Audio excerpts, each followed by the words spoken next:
UFC 232 last night. Just let me comment on this real quick. I didn't watch it, but I did hear that Jon Jones won his fight. He is champion again.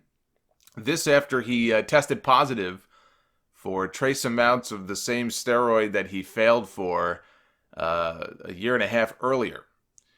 And I watched that video somebody had spliced together. It was circulating online a few days ago. Really a bad look for UFC. The video of Jeff Nowitzki, who's sort of UFC's drug czar, and someone who actually had a pretty solid reputation prior to being hired by UFC. I think he actually goes back to the Balco days. And a pretty solid reputation as somebody who has been adamantly against steroids and performance-enhancing drugs.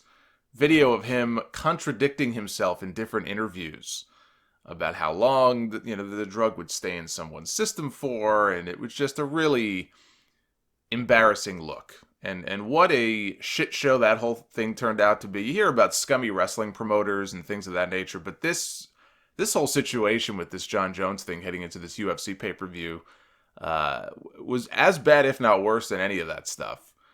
And moving an entire pay-per-view on a week's notice. I don't even know if it was a full week. It may have been under a week. Moving it to another state, not just a different building in the same city, different city in the same state. They moved it into a completely different state just so that Jon Jones could fight.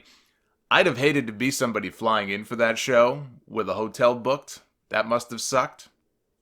Funniest part is listening to Dana White in trying to mitigate the fallout last few days, doing interviews saying, well, we're losing money on this too. UFC is losing money by moving the show. Then why move it? There was no reason other than, of course, dollar signs. We'll find out, I guess, how good this pay-per-view did once the buy rate comes in. But Aaron, what's up, Aaron? Hopefully he's listening. He made a great point on Twitter. Dana White is the same man who years ago fired Matt Riddle and called him a dummy for failing too many drug tests for weed. And he said, they test in the real world too. And, where are you going to go now that you can make $100,000 a year like you were doing in UFC? And here we are now.